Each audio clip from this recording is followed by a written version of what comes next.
안녕하십니까. 한국 에즐런트 기술지원팀의 김정찬입니다. 제가 담당하고 있는 부분은 USB 3.0, MHL, HDMI, DP와 같은 하이스피드 시리얼 인터페이스의 TX-RX 프로토콜 솔루션 지원을 담당하고 있습니다. 오늘 말씀드릴 내용은 지난 11월에 출시된 에즐런트 스코프인 인피니비전 4000X 시리즈에 대한 기본적인 내용을 다뤄드릴 것이고요. 여러분들께서 스코프를 사용하심에 있어서 알고 계셔야 될 이론적인 부분들에 대해서도 함께 말씀을 드리도록 하겠습니다. 자, 첫 번째로 에즐런트 스코프 제품군의 포트폴리오에 대해서 말씀드리겠습니다. 우측 상단에 보시면 90000Q 시리즈라고 표현이 되어 있는데 에즐런트 제품은 인피니비전, 인피니엄 시리즈로 구분이 되고 있으며 우측 세로열에 보이는 인피니엄 시리즈와 아래쪽 가로축에 보이는 인피니비전으로 구분이 되고 있습니다. 인피니비전은 자체적인 인베디드 OS를 사용을 하고 있고 인피니엄 시리즈 같은 경우는 윈도우 OS가 탑재되어 있습니다. 에즐런트는 스코프 시장에서 가장 가파르게 성장을 한 회사 중에 하나이고요. 실제로 기존의 네트워크 어널라이저나 RF 계측 시장에서 갖고 있었던 RF 기술력을 이러한 에이직에 적용함으로써 하이 밴드위스 제품의 노이즈 특성이나 퍼포먼스 측면에서 우수한 성능을 보이고 있습니다. 오늘은 4000X 시리즈에 대해서 중점적으로 말씀을 드릴 것이고요. 이에 앞서서 스코프의 펀더멘탈한 부분에 대해서도 다뤄드리도록 하겠습니다. 다음 슬라이드는 유저가 스코프를 활용함에 있어서 100% 만족하면서 사용을 하시고 계시지 않을 것이고요. 실제로 계측기에 대한 요구사항이 있을 텐데 그것들을 좀 정리해 보았습니다. 첫 번째로 보는 목적은 개발과 디버깅에 있을 것인데요. 내가 보지 못하는 시그널은 디버깅 할 수도 없습니다. 따라서 유저 입장에서는 모든 시그널을 스코프란 장비, 계측 장비가 보여주기를 원하고 있고요. 그리고 두 번째로는 유저가 실제로 시간을 소비해야 되는 부분은 개발과 디버깅 하는 부분일 것인데 실제로 계측기 활용적인 측면이나 계측기의 사용법을 익히는데 투자되는 시간을 최소화하고 개발 시간에 좀 더 많은 시간과 노력을 투자하기 위한 요구사항이 있을 수가 있겠습니다. 세 번째로는 모든 사용자들이 장비에 대해서 또는 장비 매뉴얼을 숙지하고 있는 엑스퍼트들이 아니기 때문에 간편하게 내가 원하는 기능들을 활용을 할 수 있는 UI와 그 다음에 펑션 또는 트리거 기능들이 필요로 하게 되어 있고요. 네 번째로는 제한적인 메모리 또는 그 제한적인 리소스를 어떻게 해서 극대화할 것이고 유저가 요구하는 부분을 비트할 것인지에 대한 내용이 있을 수가 있겠습니다. 또한 장비를 구매하는 입장에서 투자의 재투자, 코스트를 최소화하는 것이 고객들이 요구하는 중점적인 사항이 아닐까 하는 생각이 듭니다. 따라서 5개로 요약을 해봤고요. 4000X 시리즈는 Redefined User Experience란 슬로건을 걸고 나왔고요. 앞서 말씀드린 고객들의 요구사항을 반영을 해서 여러분들께 최적의 솔루션을 제공하기 위한 그런 기능들을 탑재하고 있습니다. 우측에 보시면 스피드, 유저빌리티, 인티그레이션 세 가지 카테고리로 구분을 해놓았는데요. 자세한 내용은 뒤에 말씀을 드리기로 하고 간략히 좀 짚어드리면 초당 100만 번의 업데이트 레이트, 메가줌 테크놀로지, 그 다음 유저빌리티 측면에서는 인피니스캔 존 트리거링 기법을 적용한 터치 스크린 인터페이스를 적용을 했고요. 인티그레이션 측면에서 5-in-1 인스트루먼트라고 표현을 해놓은 것은 스코프가 기본적인 시간축에서의 볼테지를 측정하는 장비라고 알고 계셨던 분들이 있을 텐데 실제로 오실로스코프의 기본적인 기능 플러스 로직 어널라이저, 프로토콜 어널라이저, 디지털 볼트미터, 웨이브 제너레이터까지 해서 5개 장비가 기존에 해왔던 기능들을 4000S 한 대의 장비로 구현이 되어 있다는 내용입니다. 뒤에서 좀 더 자세히 설명을 드리도록 하겠고요. 스코프의 기본적인 내용을 먼저 설명을 드리겠습니다. 자, 스코프란 무엇을 하는 장비인가?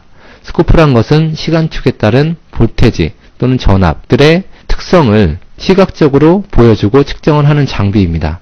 따라서 내가 프로빙을 통해서 정기적 시그널을 측정을 했다는 가정하에 화면에서 보시는 것과 같이 시그널이 전송이 되는 것이 보일 것이고요. 이에 따른 파라미터들을 측정을 하셔야 될 것입니다.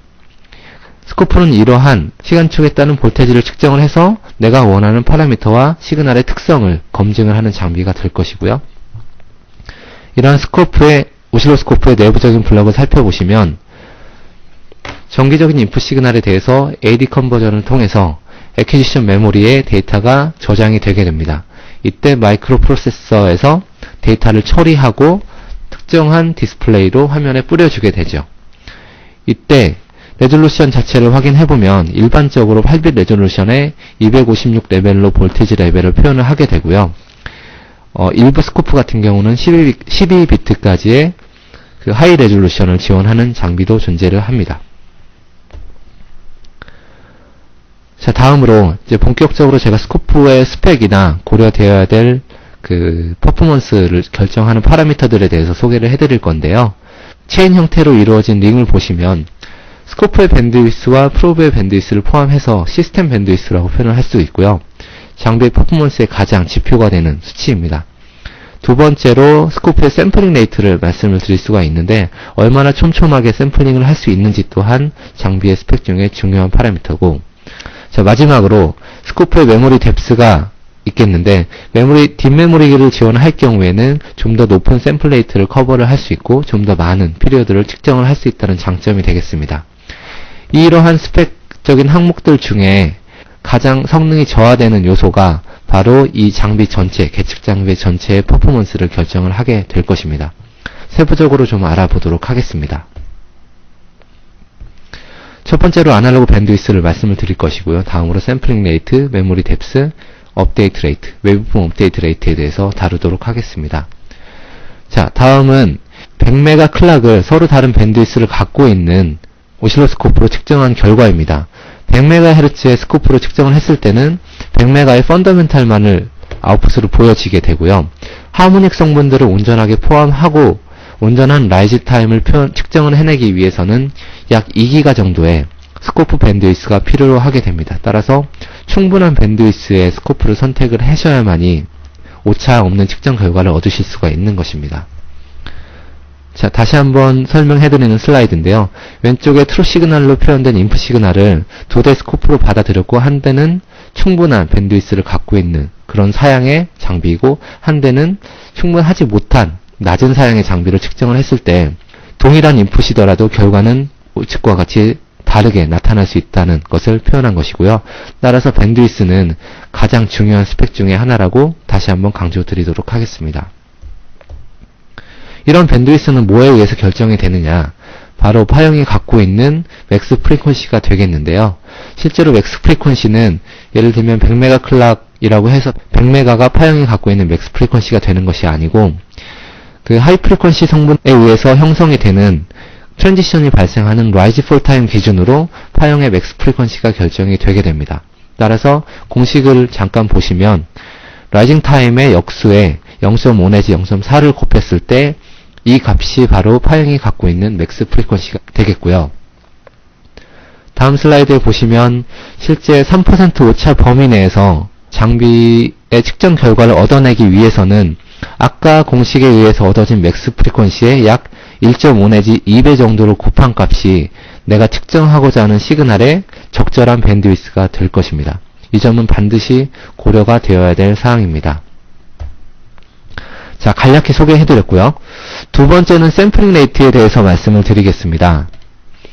샘플링 레이트 하면 가장 먼저 떠오르는 것이 나이키스트 이론일 것이고요. 두 가지 룰로 나이키스트 이론은 말씀을 드릴 수가 있겠습니다. 첫 번째로는 샘플링 레이트가 파형이 갖고 있는 인풋 시그널이 갖고 있는 맥스 프리퀀시의 2배 이상이 되어야 된다. 다시 말해서 파형이 갖고 있는 맥스 프리퀀시는 샘플링 레이트의 2분의 1을 넘지 말아야 된다 라는 것이 첫 번째 룰이 되겠고요. 두 번째 같은 경우는 샘플링 시 등 간격으로 샘플링을 해야 된다는 것이 두 번째 룰이 되겠습니다. 이것이 왜 중요한지 설명을 좀 드리겠습니다. 자, 스코프 같은 경우 아까 블록 다이어그램을 살펴보시면 인풋으로 들어온 시그널을 프리앰프로 앰플리파이를 한 다음에 ADC를 통해서 아날로그 시그널을 디스크리트한 디지털 시그널로 변환을 하고 이것들이 메모리에 저장이 돼서 이것들이 디스플레이 된다고 말씀을 드렸는데요. 이때 샘플링 클락을 통해서 ADC에서 디지타이징 하는 작업이 이루어집니다. 이때 바로 나이키스트 이론에 따라서 시그널에 맞는 적절한 샘플 레이트를 선택을 하셔야 된다는 것이고요. 예를 들어서 우측에 지금 파형이 좀 겹쳐있긴 한데 녹색 시그널이 인풋 시그널이고 밑에 보라색으로 보이는 부분이 샘플링 클락입니다.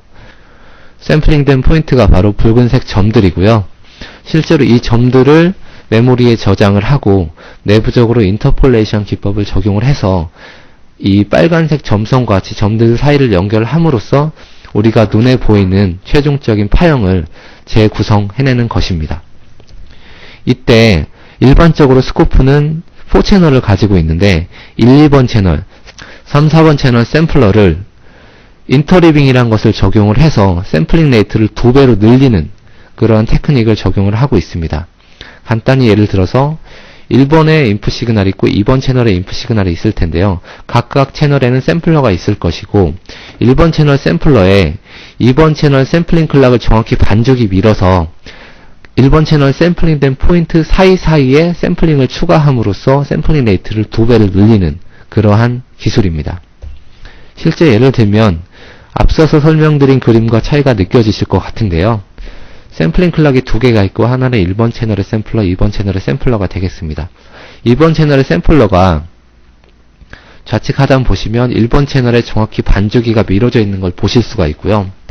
그 포인트에 샘플링 포인트가 추가됨으로써 샘플링 레이트가 2배가 된 것을 확인을 하실 수가 있습니다. 그렇다면 아까 전에 샘플링 레이트에서 이런 중간중간에 글리치가 발생을 했을 때 디텍을 못했을 텐데요. 인터리빙을 통해서 샘플링 레이트가 2배로 올라감으로써 내가 못 잡았던 시그널을 이번에는 디텍을 해서 스코프가 보여줄 수 있다는 것이고요. 이때 적용되는 게 바로 인터리빙 기법입니다. 만약에 나이키스트 이론의 두 번째 룰과 같이 등간격으로 샘플링 되지 않을 경우는 어떤 현상이 발생을 할까요? 아래 보시면 샘플링 클락 두 번째가 반주기 딜레이 되지 않은 것을 보실 수가 있습니다.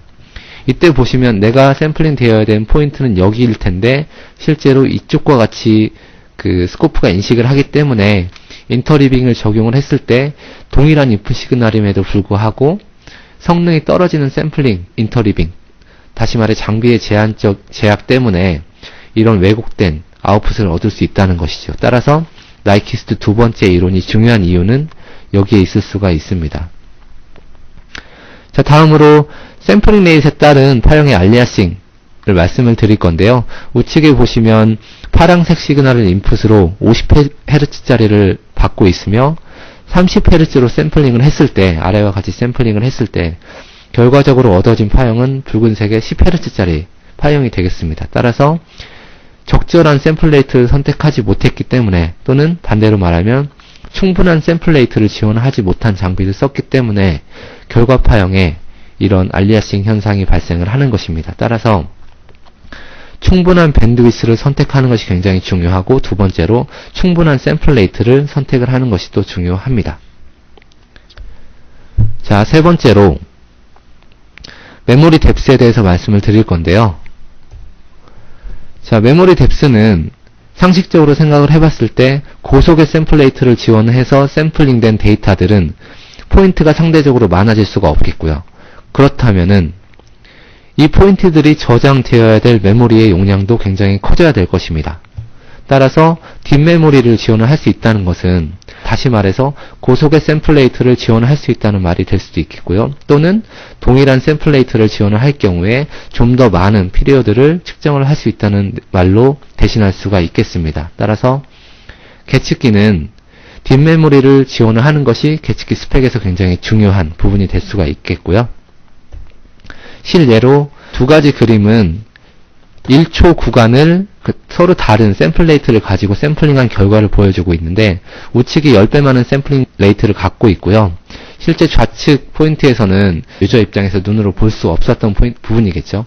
우측에서 샘플링 레이트를 높여봤더니만 이런 언더글리치 성분들을 측정할 수 있었던 것을 볼 수가 있겠습니다. 따라서 뒷메모리일 경우에 고속의 샘플 레이트를 지원을 할 수 있고 똑같은 데이터 피리어드를 측정을 할 수 있다는 결론을 얻을 수가 있겠습니다.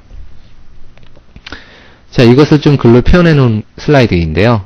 보시면은 뒷메모리를 지원을 함으로써 좀 더 높은 샘플 레이트를 커버를 하고 거기서 나오는 포인트들을 메모리에 저장을 할 수가 있겠고요. 동일한 샘플 레이트를 지원을 하더라도 뒷메모리를 통해서 예를 들면은 1초를 액퀴지션 할 수 있는 거를 그보다 10배 많은 10초의 데이터 피리어드를 캡처할 수 있다는 결론적인 말씀을 드릴 수가 있겠습니다. 또한 메모리가 크면 클수록 믹스드 시그널 분석을 할 때나 프로토콜 어널라이저 기능을 적용한 시리얼 디코더 기능을 이용할 때 그 리소스를 제한하는 측면에서 좀 더 나은 성능을 발휘를 할 수가 있는 것이고요. 다음 슬라이드에서 표로 좀 더 자세하게 설명을 드릴 수가 있습니다. 2기가 샘플레이트를 지원을 하는 똑같은 장비인데 각각 메모리 뎁스가 다를 경우에 피리어드를 1마이크로세컨드를 측정을 하겠다면 세 장비 모두 문제없이 2기가 샘플레이트에서 커버를 할 수가 있습니다. 그런데 제가 1ms의 피리어드를 측정을 하겠다 해서 스케일을 키워보니 8메가포인트는 메모리 뎁스가 충분하기 때문에 2기가 샘플레이트를 지원을 하고 있지만 나머지는 샘플 포인트가 너무 넘쳐나다 보니까 메모리가 제한적인 메모리를 사용하는데 지장이 있기 때문에 샘플링 레이트를 강제로 낮춰서 동일한 시간에 좀 더 듬성듬성한 샘플링 포인트를 가져옴으로써 메모리의 제한을 해결하고 있는 모습이 보일 것입니다. 따라서 내가 샘플링 레이트가 얼마나 중요한지를 아까 말씀드렸는데 샘플링 레이트가 높은 샘플링 레이트를 지원을 하기 위해서는 그만큼 큰 딥 메모리를 지원을 해야 되고 좀 더 많은 피리어드를 캡처를 해야 되는 상황이 발생했을 경우에는 딥 메모리가 왜 유리한지를 여러분들이 표를 통해서 알 수가 있을 것입니다. 자, 그렇다면 마지막으로 웨이브폼의 업데이트 레이트에 대해서 설명을 드릴 건데요. 이제 업데이트 레이트 같은 경우는 메모리 뎁스하고 상관관계가 있을 수가 있습니다. 따라서 보시면은 대용량의 메모리를 지원을 하는 장비일 경우에 수집되는 포인트가 많아지고 메모리에 저장되는 포인트가 많아지기 때문에 이를 처리하기 위해서 CPU의 처리 시간이 좀 더 많이 필요로 하게 될 것입니다. 이때 CPU가 처리하는 시간을 데드타임이라고 표현을 하고 있고요. 이때는 데이터를 캡처할 수 없기 때문에 실제로 데드타임이 길어지면 길어질수록 실제 놓치는 리얼타임 상에서의 놓치는 시그널, 놓치는 이벤트들도 많아질 것입니다. 따라서 무조건적으로 딥메모리를 지원한다는 게 좋은 게 아니라 얼마나 빨리 웨이브폼을 업데이트해서 실시간으로 발생하는 이벤트들을 빨리빨리 캡처하고 놓치지 않고 캡처하는 것이 스코프 또는 계측 장비 측면에서는 굉장히 중요한 팩터가 될 수가 있겠고요. 결론적으로 딥메모리와 메모리 데이터 업데이트 레이트는 서로 트레이드오프 관계에 있을 수밖에 없다는 말씀을 드릴 수 있겠습니다. 위쪽에 굉장히 낮은 업데이트 레이트를 갖고 있는 장비와 아래쪽에 빠른 업데이트 레이트를 갖고 있는 장비일 경우에 이것을 반대로 말하면 굉장히 긴 데드타임을 갖고 있는 장비와 짧은 데드타임을 갖고 있는 장비일 경우에 인풋 시그널이 이렇게 들어올 경우 이런 이벤트들이 또는 특정 업노멀한 시그널들이 발생을 할 텐데요. 데드타임 구간에 발생하는 이벤트는 위쪽의 장비 같은 경우는 잡지를 못할 것이고요. 굉장히 짧은 데드타임으로 데이터 처리를 빨리빨리 하고 그 다음에 업데이트를 빨리빨리 하는 굉장히 성능이 좋은 장비일 경우에 이러한 업노멀한 이벤트 또는 업노멀한 파형들을 온전하게 캡처를 할 수 있다는 것을 증명해 놓은 그림이 되겠습니다. 따라서 굉장히 많은 포인트를 측정하기 위한 딥메모리 지원도 굉장히 중요하지만 실제로 이러한 많은 데이터를 얼마나 빠른 처리 속도로 처리해서 스코프의 데드타임을 줄일 것인지에 대해서도 굉장히 중요한 관점이 되겠습니다. 또한 유저 입장에서도 실제 내가 시그널을 볼 수 있느냐 없느냐를 판가름할 수 있는 굉장히 중요한 포인트가 될 수가 있겠죠. 따라서 이런 웨이브폼 업데이트 레이트와 관련해서 여러분들께 말씀드릴 중요한 에즈론트의 테크놀로지 중에 하나가 이 중간에 표현되고 있는 메가줌이라는 테크놀로지인데요. 실제로 CPU의 로딩을 최소화하기 위해서 커스터마이즈된 에이지 칩을 개발하고 장비마다 삽입함으로써 CPU에 걸렸던 데이터 처리 로딩을 없애고 데드타임을 줄이고 또한 메가줌이 없는 경쟁사 장비에 비해서 하드웨어적으로 그러한 소프트웨어적인 성능이나 또는 그런 프로세싱을 처리함으로써 굉장히 시스템의 퍼포먼스를 증가시키는 대표적인 기술이 메가줌 특허 기술입니다. 경쟁사 같은 경우는 저희가 적용하고 있는 기술들을 소프트웨어적으로 처리를 함으로써 배너 스펙상으로는 동일하게 퍼포먼스를 나타내고 있을 수 있겠지만 실제 성능을 보일 때 채널을 하나 더 켠다든지 MSO 기능을 추가한다든지 소프트웨어 옵션을 켠다든지 했을 때 이 퍼포먼스의 저하가 굉장히 급격하게 떨어지는 것을 눈으로 확인하실 수가 있을 것입니다. 자, 이런 메가줌의 대표적인 기술 중에 하나가 이 핑퐁 메모리라고 불리는 기술인데요. 아래쪽에 보시면 실제로 스코프가 지원하는 메모리가 있을 텐데요. 이 메모리를 내부적으로 뱅크를 나눠서 그 첫 번째 뱅크의 메모리 뱅크 1에서 데이터를 수집하고 이 뱅크에 저장된 메모리를 CPU로 보내서 처리를 할 때 이 데드타임 동안 실제로는 데드타임이 되겠죠. 두 번째 메모리 뱅크에서 데이터를 받아들임으로써 처리와 동시에 수집이 이루어지면서 데드타임을 최소화하는 그런 기술이 메가줌 테크놀로지에 반영이 되어 있고요. 굉장히 대표적인 예제를 말씀을 드린 거고 추가적인 내용을 설명을 드리자면 일반적인 스코프의 데이터 처리하는 시퀀스를 지금 보고 계시는 건데 좌측으로부터 들어온 시그널이 AD 컨버전을 통해서 메모리에 저장이 될 것입니다. 이 수집된 데이터가 굉장히 낮은 속도로 플래터 쪽으로 전송이 되고 CPU의 일정한 프로세싱을 통해서 필요한 프로세싱을 통해서 디스플레이가 되게 될 것입니다. 이때 CPU에서 내가 매저를 클릭을 했고 그 다음에 특정한 소프트웨어를 올렸고 그 다음에 MSO 기능을 켰고 시리얼 디코드 기능을 켰다면 CPU에서 하는 일이 굉장히 많고 이것들이 소프트웨어적으로 구현이 되어 있다면 CPU 로딩은 상상을 초월할 것이고 이는 바로 시스템의 퍼포먼스 저하로 나타날 것입니다. 따라서 데드타임을 굉장히 느리게 될 것이고요. 아래와 같이 굉장히 푸어한 업데이트 레이트를 가져올 수밖에 없게 되겠죠. 이 에이직 테크놀로지를 통해서 시그널 패스를 확인을 해보시면 아날로그 시그널이 들어와서 디스크리트한 디지털 시그널로 바뀌었고요. 여기서 플래터를 통해서 바로 디스플레이가 되게 됩니다. 이 루트에 CPU가 하는 역할은 아무것도 없게 되죠. 그 다음에 앞서 말씀드린 내가 I를 측정을 한다거나 지터를 측정을 한다거나 아니면 매저를 켠다거나 MSO 기능을 적용을 한다거나 이런 CPU가 해야 될 만한 프로세싱이 있을 때만 이 CPU를 거쳐서 디스플레이를 하기 때문에 기존의 CPU에서 걸려있던 바틀렉을 다 풀어주고 메가줌 내에서 하드웨어적으로 처리하는 데이터 양이 많아짐으로써 그 전체적인 퍼포먼스 성능을 올리고 그 다음에 업데이트 레이트를 확보할 수 있었던 것입니다.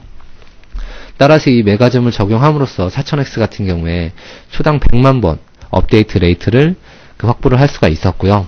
세부적으로 좀 더 보시면 GUI에 대한 컨트롤, 마스크, 웨이브젠에 대한 신세시스나 그다음에 조금 이따 자세하게 말씀드릴 인피니트 스캔 트리거 기능 또는 시리얼 디코더 기능 이런 것들 모두 다 메가줌 내에 있는 에이직에서 하드웨어적으로 구현이 되어 있다. 따라서 이런 것들을 모두 동시에 멀티태스킹 형태로 실행을 시킨다고 하더라도 퍼포먼스 저하는 경쟁사나 다른 장비들 대비 굉장히 우수한 특성을 보이고 있다 라고 이해를 하시면 될 것 같습니다.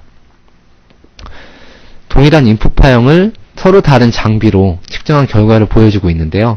업데이트 레이시 굉장히 100만 번으로 굉장히 빠른 4000X는 온전하게 시그널 디스플레이를 다 해주고 있고 유저가 관심 있고 또는 측정해야 되는 업노멀한 시그널을 온전하게 측정을 하고 있고요.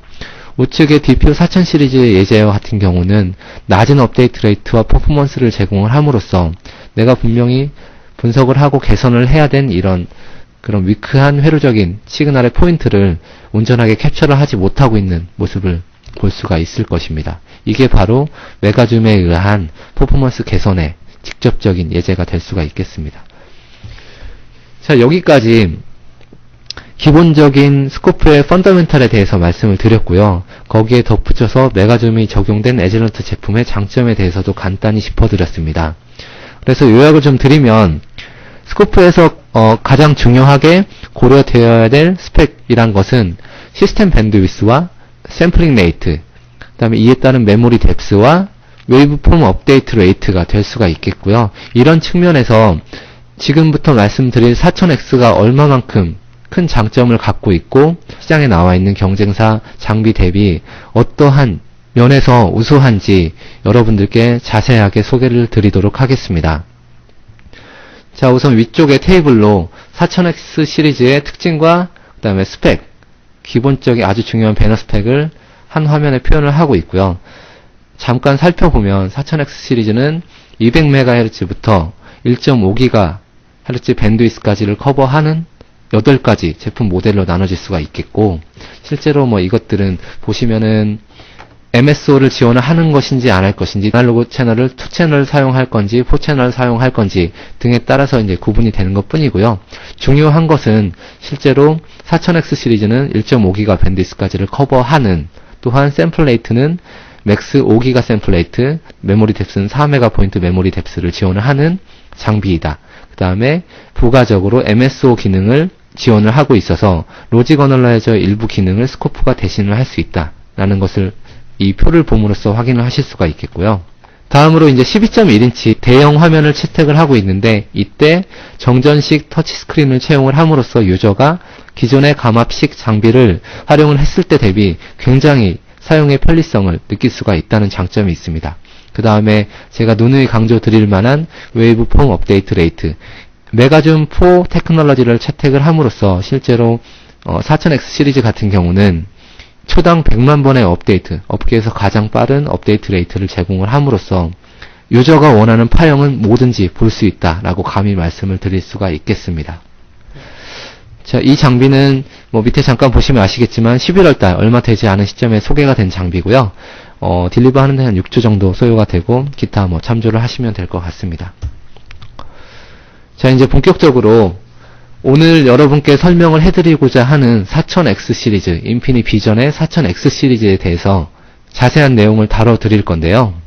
우선 오른쪽에 배너 스펙을 살펴보시면 앞서서 한번 슬라이드로 소개를 해드렸지만 이 타이틀 자체는 Redefined User Experience입니다. 그래서 유저가 지금까지 스코프를 이용해서 경험했던 것을 이 4000X가 나옴으로써 완전 다른 세상을 보여주겠다, 이런 야심찬 계획에 의해서 나온 것이고요. 간단히 짚어드리면 스피드 측면에서 초당 100만 번의 정말 빠른 업데이트 레이트를 제공을 하고 있고, 이때 채용된 에이직이 메가줌 테크놀로지가 될 것이고요. 그 다음으로 유저빌리티 측면에서 말씀을 드리자면 인피니트 스캔 존 터치 트리거라는 것이 있는데, 사실 에질런트의 인피니엄 시리즈 기존 제품을 사용을 하셨다면 인피니트 스캔 존 퀄리파이드 트리거 기법에 대해서 아주 익숙하실 것이고요. 굉장히 파워풀한 트리거 펑션이다라는 걸 익히 알고 계실 것입니다. 이게 4000X 시리즈에는 두 개의 존을 이용한 인피니트 스캔 트리거링 기능을 기본적으로 제공을 하고 있습니다. 굉장히 파워풀한 트리거 기능이 아닐 수가 없고요. 이것이 정전식의 터치 스크린과 함께 터치 베이스의 UI로 개선된 4000X와 만났을 때 그 효용성은 극대화될 수밖에 없는 것입니다. 자, 다음으로 마지막으로 인티그레이션을 말씀을 드릴 건데, 잠깐 언급을 드렸었는데요. 스코프란 것이 시간 축상에서의 파형을 측정하는 장비다 라고 기본적인 정의를 말씀을 드렸고, 이러한 스코프의 기본적인 기능에 로직 어널라이저, 프로토콜 어널라이저, 디지털 볼트미터, 웨이브폼 제너레이터 다 4가지 기능이 추가됨으로써 4000X 한 장비로 5대의 장비가 낼 수 있는 기능을 다 커버를 할 수 있다라고 말씀을 드릴 수가 있을 것이고요. 뒤쪽에 조금 더 설명을 덧붙이도록 하겠습니다. 자, 4000X 시리즈의 스피드 관련된 익스피리언스를 설명을 드리겠습니다. 첫 번째로 초당 100만 번의 업데이트 레이트. 좌측 상단에 보시면 3000번의 웨브폼 업데이트 레이트를 갖고 있는 장비와 55000번, 그 다음에 초당 100만 번의 업데이트 레이트를 갖고 있는 장비의 경우 동일한 인풋 시그널에 대해서 측정 결과로 보여지는 시그널에 큰 차이가 있는 것을 여러분들이 직접 보실 수가 있을 것입니다. 이것은 실제 3000번의 웨이브폼 업데이트 레이트를 갖고 있는 장비를 찍었을 때는 내가 측정하고자 하는 DUT, 개발 중인 DUT의 퍼포먼스가 온전하게 나오고 있는지, 또는 업노멀한 부분이 발생을 해서 펑션에 영향을 미치거나 동작을 하지 않는 그런 현상을 나타낼 수 있는 그런 리스크한 부분이 있는지를 판가름할 수 있는 그런 아주 중요한 부분이 아닐 수가 없습니다. 자, 다음으로 메모리 뎁스와 시그널의 업데이트 레이트 관련해 상관관계가 있어서 무한정 큰 딥메모리를 지원을 할 수가 없다고 말씀을 드렸는데요. 상대적으로 이러한 메모리의 제한적인, 유한한 메모리의 제한적인 사항을 어떻게 장비 관점에서 커버를 할 건지 에질런트 고민 많이 한 것 같습니다. 좌측에 보시면 세그멘티드 메모리란 것을 적용을 해서 내가 인풋 파형을 메모리의 용량만큼 시간축에 연속적으로 저장을 해서 여기서 내가 관심 있는 부분을 보겠다라는 개념이 아니고요. 실제로 내가 트리거링 해놓은 포인트에 대해서만, 즉 유저가 보고자 하는 관심 있는 포인트에 대해서만 메모리를 나눠서 저장을 함으로써 이러한 메모리의 물리적 제한을 다양한 테크닉으로 커버를 한 4000X의 장점을 보실 수가 있습니다. 따라서 이러한 세그멘티드 메모리 또한 메가줌 내에서 하드웨어적으로 구현을 함으로써 메모리의 효용성은 극대화하고 실제 시스템의 퍼포먼스도 유지하는 일거양득의 성과를 거두었다고 할 수가 있습니다. 자, 메가줌에 대해서는 앞서서 자세하게 설명을 드렸는데요. 말씀을 좀 드리자면 들어온 인풋 시그널은 실제 CPU를 거치지 않고 기본적인 패스, 메가줌을 통해서 디스플레이가 되게 되어 있고요. 복잡한 지터를 측정하거나 I를 측정하거나 굉장히 그 CPU 로딩을 많이 잡아먹을 수 있는 그런 소프트웨어에 대해서는 실제 CPU를 통해서 처리를 함으로써 기존의 CPU가 담당했던 부분을 굉장히 많은 부분이 메가줌 에이직 안에서 해결되기 때문에 하드웨어적으로 펑션 구현을 해놨기 때문에 CPU 로딩을 최소화하고 메모리 시스템의 퍼포먼스를 확보를 할 수 있었던 것입니다. 예제를 보시면 좀 더 확실하게 아실 수가 있겠는데요. DPU 4000B 시리즈에는 20메가의 메모리를 지원을 하고 있습니다. 하지만 세그멘티드 메모리 기능을 지원을 하지 않기 때문에 시간축상에서 연속적인 데이터를 캡처를 해놓고 그 중에 이런 글리치성 이벤트를 눈으로 찾아서 줌인을 해서 확인을 해야 되는 반면에 4000X와 같은 경우는 트리거링을 통해서 글리치 이벤트를 트리거링으로 조건으로 잡아놨다면 실제로 메모리에서 연속적인 데이터를 저장하는 것이 아니라 이런 이벤트가 발생한 부분, 즉 유저가 보고자 하는 부분에 대해서만 메모리를 활용을 함으로써 20메가 메모리 뎁스를 가지고 4ms 피리어드 구간을 측정할 수 있는 4000B 시리즈와는 반대로 인피니트 비전 4000X 시리즈 같은 경우는 1000개의 글리치 이벤트를 저장을 해서 실제로는 인풋 시그널로 봤을 때 66초 동안에 발생한 시그널 이벤트를 한 번에 메모리에 저장을 해놓은 것과 같은 그런 효과를 얻을 수가 있는 것입니다. 만약에 이것을 4000B 시리즈에서 66초를 커버를 해야 된다면 아래 보시는 것과 같이 300테라가 넘는 메모리 사이즈가 필요로 할 것입니다. 여기서 여러분들께서는 세그멘티드 메모리를 활용한 메모리 효율성의 극대화가 얼마나 큰 영향을 미치는지를 아실 수가 있을 것입니다.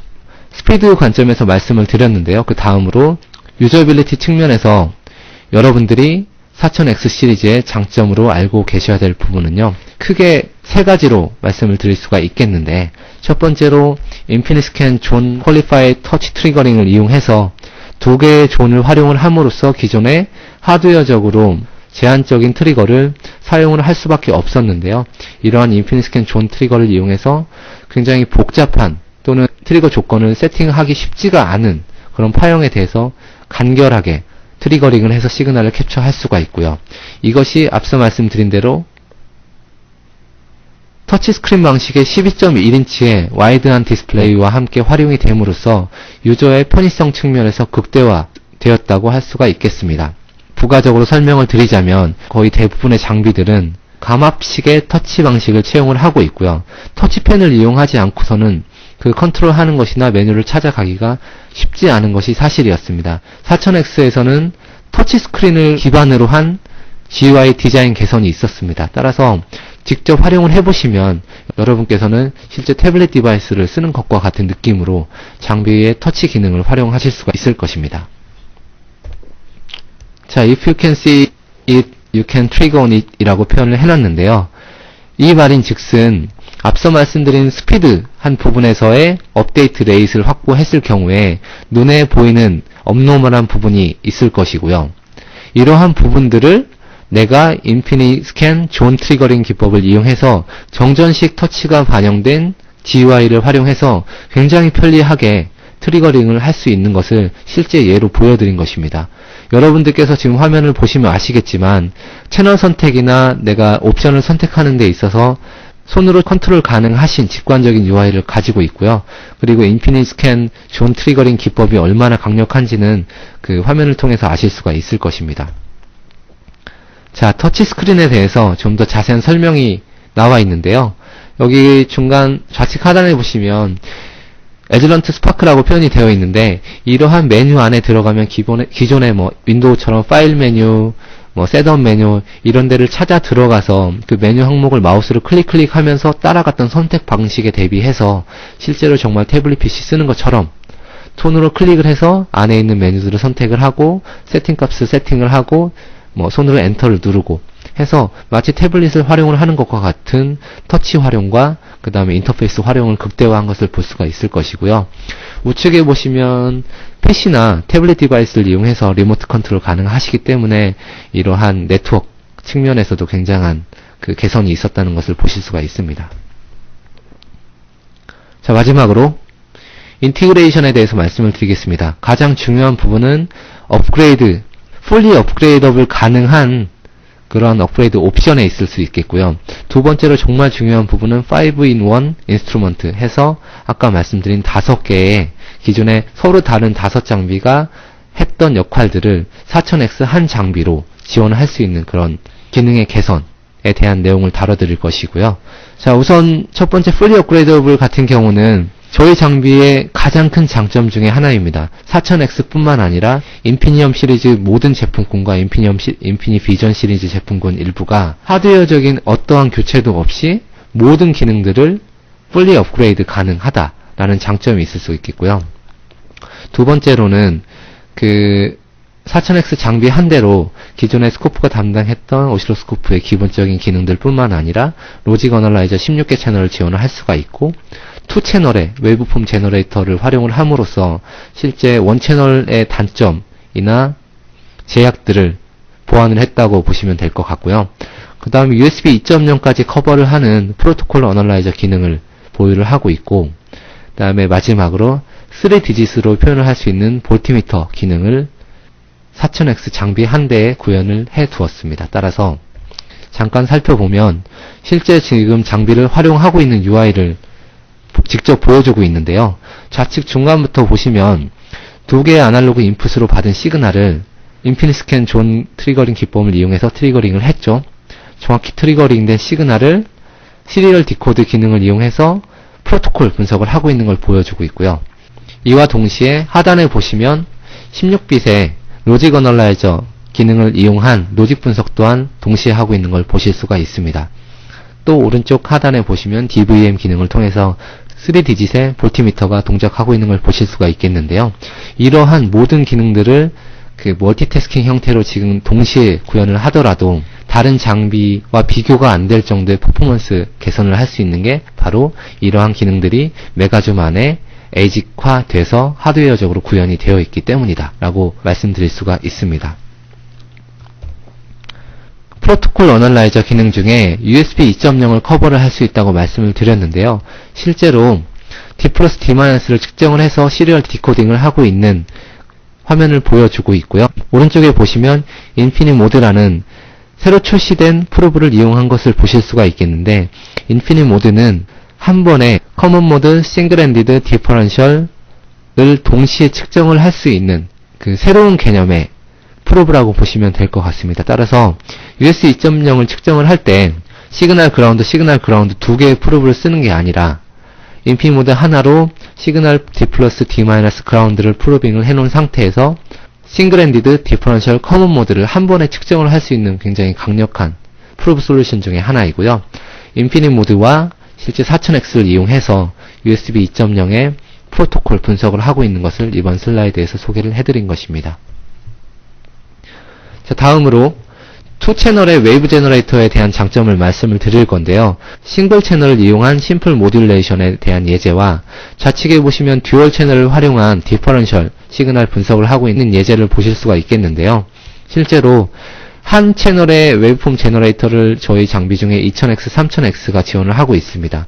이 장비 한 채널 가지고는 굉장히 제한적인 기능만을 구현할 수밖에 없기 때문에 교육용이나 굉장히 제한적인 역할만 했던 것이 사실이고요.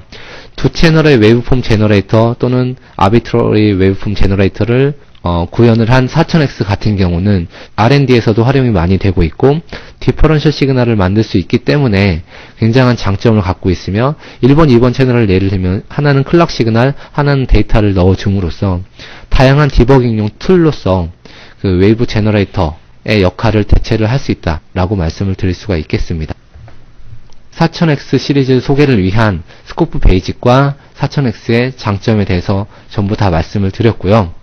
앞으로 여러분들께서 스코프 활용하는 관점이나 저희 장비를 사용하는 관점에서